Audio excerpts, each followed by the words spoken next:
تأمرون الناس بالبر وتنسون أنفسكم وأنتم تتلون الكتاب افلا تعقلون صدق اللہ العظیم۔ یہ سورۃ البقرہ کی آیت نمبر 43 اور 44۔ وَأَقِیمُوا الصَّلَاةَ، اللہ فرماتے ہیں اور نماز قائم کرو، وَآتُوا الزَّکَاةَ اور زکوٰۃ دو، وَارْکَعُوا مَعَ الرَّاکِعِینَ اور رکوع کرنے والوں کے ساتھ رکوع کرو، وَارْکَعُوا اور تم رکوع کرو، مع الراکعین رکوع کرنے والوں کے ساتھ۔ اتأمرون الناس بالبر، اتأمرون کیا تم حکم دیتے ہو، الناس لوگوں کو، بالبر نیکی کا، وتنسون انفسکم اور اپنے آپ کو بھول جاتے ہو، وانتم اور تم تتلون الکتاب کتاب بھی پڑھتے ہو، افلا تعقلون کیا تم سمجھتے نہیں ہو۔ اس آیت میں، ان دو آیات میں اللہ رب العزت نے پہلی آیت میں تو یہود کو حکم دیا کہ تم نماز قائم کرو، زکوٰۃ دو اور رکوع کرنے والوں کے ساتھ رکوع کرو۔ یہود میں جو حق و باطل میں تلبیس والی بیماری تھی کہ حق کو باطل کے ساتھ ملا دینا، یا کتمان حق والی بیماری کہ حق کو چھپا لینا، یہ دو وجہ سے تھی۔ ایک ان کے اندر حب جاہ تھی، ایک حب مال تھی۔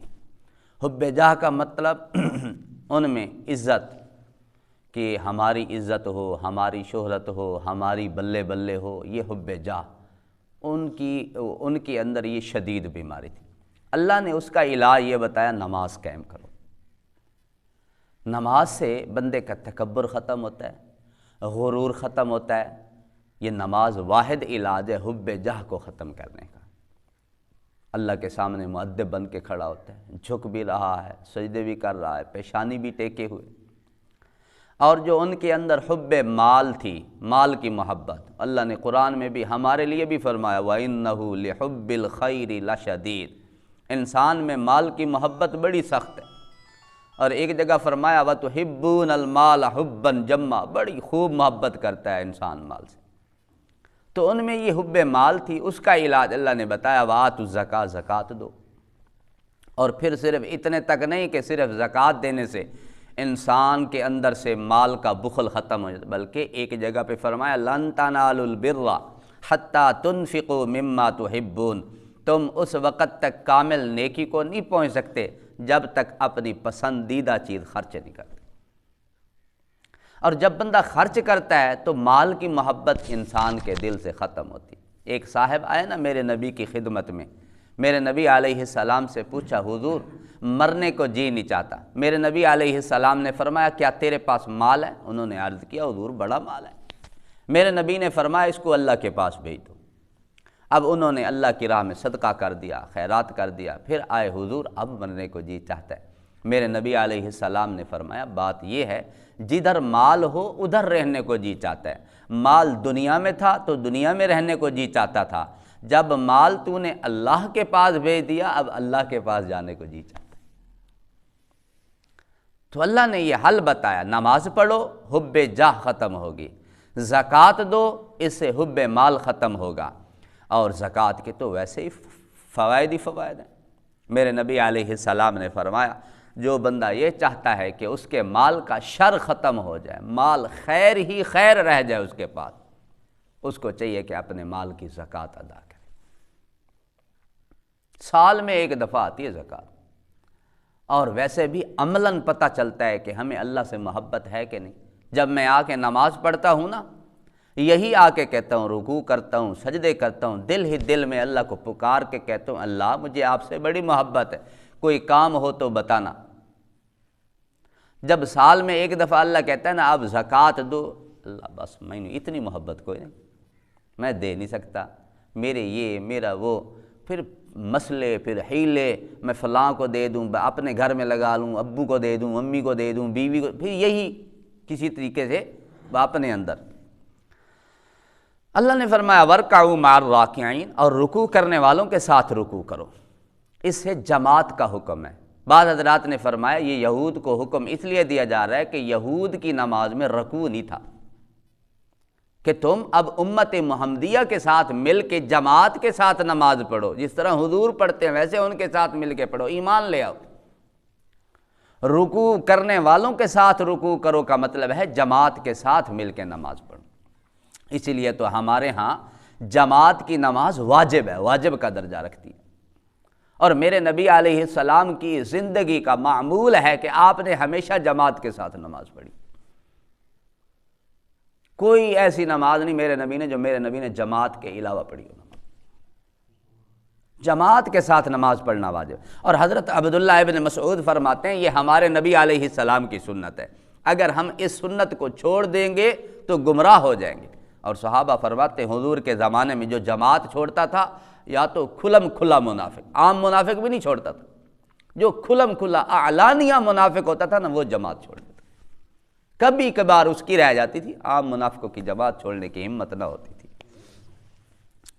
آگے اللہ نے فرمایا اتأمرون الناس بالبر، کیا تم لوگوں کو نیکی کا حکم دیتے ہو، وتنسون انفسکم، اپنے آپ کو بھول جاتے ہو، خود عمل نہیں کرتے۔ یہ بھی یہود کی بیماری تھی اور آج علماء میں بھی آ گئی ہے، واعظین میں بھی آ گئی، خطباء میں بھی آ گئی، مسلمانوں میں بھی آ گئی۔ ہم لوگ دوسرے لوگوں کو تو نیکی کا حکم دیتے ہیں، خود عمل نہیں کرتے۔ کس طرح وہ مقولہ مشہور ہے نا، دوسروں کے لیے نصیحت، خود میاں فضیحت۔ تو یہ اللہ نے بیماری ذکر کی ہے کہ اس طرح نہیں کرنا، لوگوں کو تو نیکی کا حکم کریں۔ اب یہود کیا کرتے تھے، دوسرے لوگوں کو کہتے تھے، انہوں نے پہلے ہی بتا رکھا تھا اللہ کے قرآن کی نشانیاں، حضور علیہ السلام کی نشانیاں۔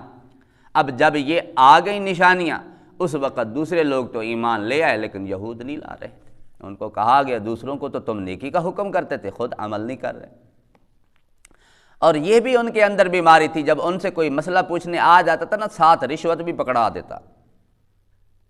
اگر رشوت دے دیتا تھا پھر حق کے خلاف مسئلہ ان کو بتا دیتے تھے، اگر رشوت نہ ہوتی پھر ٹھیک حق بتاتے تھے۔ تو میں اس طرح کی تمہارے اندر بیماریاں ہیں، یہ بیماریاں ختم ہونی چاہیے۔ اور تم کتاب بھی پڑھتے ہو تو یہود کے اندر یہ بیماری تھی، اللہ رب العزت ہمیں اس بیماری سے محفوظ فرمائے۔ حدیث میں واضح آتا ہے، میرے نبی علیہ السلام نے فرمایا میں معراج کی رات جب گیا نا تو میں نے ایک قوم کا حال دیکھا کہ فرشتے جہنم کی کینچیوں سے ان کے ہونٹ کتر رہے ہیں۔ میں نے جبرائیل سے پوچھا جبرائیل یہ کون لوگ ہیں؟ فرمایا یہ آپ کی امت کے وہ لوگ ہیں جو دوسروں کو تو نیکی کا حکم کرتے تھے، خود عمل نہ کرتے تھے۔ یہ بڑی ہی عجیب حدیث ہے، اور ایک حدیث میں نے رات ہی پڑھی ہے۔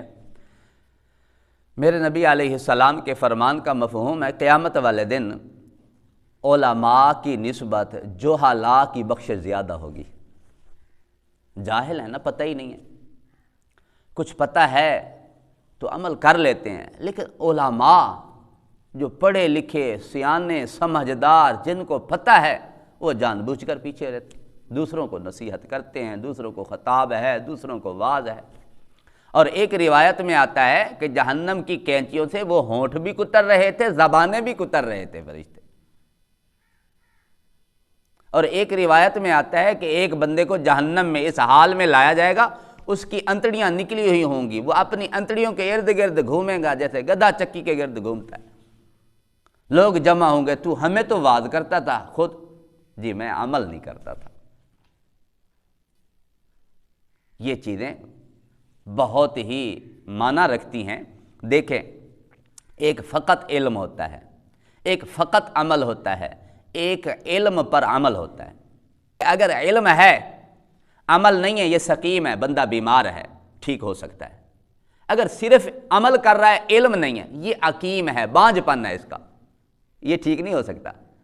اور علم بھی ہو عمل بھی ہو، یہ صراط مستقیم کہلاتا ہے۔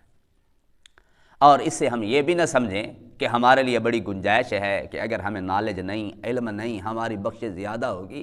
مولانا زکریا صاحب نے ایک حدیث لکھی ہے کہ قیامت والے دن آدمیوں کے پاؤں اس وقت تک اپنی جگہ سے نہیں ہلیں گے جب تک 5 سوال نہ کر لیے جائیں۔ اپنی عمر کہاں گزاری، جوانی کہاں خرچ کی، مال کہاں سے کمایا تھا، کہاں پہ خرچ کیا تھا، اپنے علم کے مطابق کتنا عمل کیا تھا۔ اس کی تشریح میں وہ سمجھاتے ہیں کہ دنیا میں کسی عدالت میں لا علمی معتبر ہے؟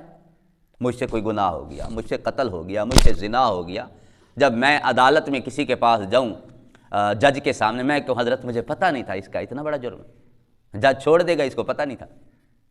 جب دنیا کی عدالت میں لا علمی معتبر نہیں ہے، رب کی عدالت میں بھی لا علمی معتبر نہیں ہے، جی مجھے پتہ نہیں تھا۔ یہ ہمیں حکم ہی پہلا یہ ملا ہے، طالب العلم فریضۃ علی کل مسلم، ہر مسلمان پہ علم حاصل کرنا فرض ہے۔ کل کو ہم یوں نہیں کہہ سکتے کہ ہمیں پتہ نہیں تھا۔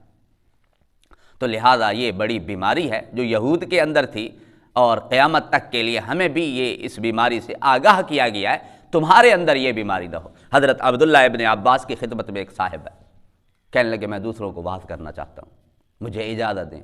حضرت نے فرمایا کیا تمہارا ان آیات پہ عمل ہے؟ ایک یہ آیت پڑھ کے سنائی، اتأمرون الناس بالبر وتنسون انفسکم، دوسروں کو تو نیکی کا حکم کرتے ہو، خود عمل نہیں کرتے۔ حضرت انہوں نے فرمایا میرا تو عمل نہیں ہے اس پہ۔ پھر فرمایا لما تقولون ما لا تفعلون، قرآن میں آتا ہے نا تم کیوں وہ بات کہتے ہو جو کرتے نہیں ہو۔ حضرت عبداللہ ابن عباس نے پوچھا تیرا اس آیت پہ عمل ہے؟ انہوں نے فرمایا میں اس قابل بھی نہیں۔ فرمایا جو حضرت شعیب علیہ السلام نے اپنی قوم کو کہا تھا وما اريد ان اخالفكم الى ما انهاكم عنه ان اريد الا الاصلاح ما استطعت، کیا اس آیت پہ عمل ہے؟ حضرت شعیب کہتے ہیں میں یہ نہیں چاہتا کہ میں تمہاری ان کاموں میں مخالفت کروں جس کا میں تمہیں منع کروں، تمہیں منع کروں میں خود کر لوں، میں تو اصلاح چاہتا ہوں، جو میں کہتا ہوں وہ کرتا بھی ہوں۔ انہوں نے کہا حضرت میں اس قابل نہیں۔ حضرت نے فرمایا پھر پہلے اپنی اصلاح کریں پھر دوسروں کو واعظ کریں۔ یہ بھی ایک پہلو ہے۔ مولانا طارق جمیل مدّ ظلہ العالی، ان کو وہ اپنے ایک بیان میں کلپ میں فرما رہے تھے، مجھے کسی نے کہا حضرت علماء خود تو عمل کرتے نہیں، دوسروں کو واعظ و نصیحت کہتے۔ فرمایا یہ دو الگ الگ نیکیاں ہیں، ایک ہے دوسروں کو کہنا، ایک ہے خود عمل کرنا۔ فرمایا میں ایک نیکی تو کر رہا ہوں نا، کہہ تو رہا ہوں۔ ان کی اپنی سمجھ، میں ایک تو نیکی کر رہا ہوں نا، دوسروں کو تو اچھائی کا کہہ رہا ہوں۔ جس طرح وہ حدیث کل بھی گزارش کی تھی، من سن سنتا حسنتا، جس نے کوئی اچھا عمل کیا، اچھا عمل ایجاد کیا، اچھائی کا کہا، جتنے لوگ چلیں گے دوسروں کو بھی اس کا اجر ملے گا، اور جو کہنے والا ہے اس کو بھی اجر ملے گا۔ فرمایا میں ایک نیکی تو کر رہا ہوں۔ تو لہذا بعض محققین نے یہی لکھا ہے کہ عمل ہے یا اپنا نہیں ہے، دوسروں کو کہتے رہیں۔ کیوں؟ حدیث میں ہے، قرآن میں واضح ہے، وَلْتَكُمْ مِنْكُمْ أُمَّةٌ يَدْعُونَ إِلَى الْخَيْرِ يَأْمُرُونَ بِالْمَعْرُوفِ وَيَنْهَوْنَ عَنِ الْمُنْكَرِ، بھلائی کا حکم کرتے ہیں، برائی سے منع کرتے ہیں۔ اور اگر یہ بات ہو، بلکہ ہونی بھی چاہیے کہ خود بھی برائی سے بچیں، خود بھی اچھائی کی جانب لگیں، پھر اس کا کیا فائدہ ہوتا ہے؟ پھر یہ بات دل سے نکلتی ہے اور بڑی اثر رکھتی ہے۔ وہ شاعر کا شعر بھی ہے، دل سے جو بات نکلتی ہے اثر رکھتی ہے، پر نہیں طاقت پرواز مگر رکھتی ہے۔ پر تو نہیں ہوتے، ایسی بات اثر اتنا رکھتی ہے، پرواز جتنی اس کی طاقت ہوتی ہے۔ ایک اللہ والے کے پاس کوئی آ گیا نا، حضرت میرے بچے کو سمجھائیں، گڑ کھاتا ہے بڑا۔ حضرت نے فرمایا کل آنا میں سمجھاؤں گا۔ انہوں نے کہا حضرت آج ہی سمجھا دوں۔ نہیں، کل آنا میں سمجھاؤں گا۔ اب وہ کل لے آیا بیچارہ، جو اس کو دکا پڑھنا تھا پڑھا، کل لے آیا۔ حضرت نے فرمایا بیٹا گڑ نہ کھایا کرو۔ اب وہ بندہ حیران، حضرت یہی بات تو کل بھی کہہ سکتے تھے۔ میں وجہ یہ تھی کل میں نے خود گڑ کھایا ہوا تھا۔ اگر میں خود گڑ کھا کے اس کو سمجھاتا تو اس کا اثر کیا ہوتا؟ اس لیے میں نے کہا کل لے آنا، آج میں نے گڑ نہیں کھایا تھا کہ بچے کو سمجھانا ہے، میں بچہ گڑ نہ کھایا کرو۔ تو یہ بات ہوتی ہے، پھر یہ بات اثر بڑا رکھتی ہے۔ اللہ تعالی ہم سب کو جو یہود کے اندر بیماریاں اس سے ہماری حفاظت فرمائے۔ وآخر دعوانا الحمدللہ۔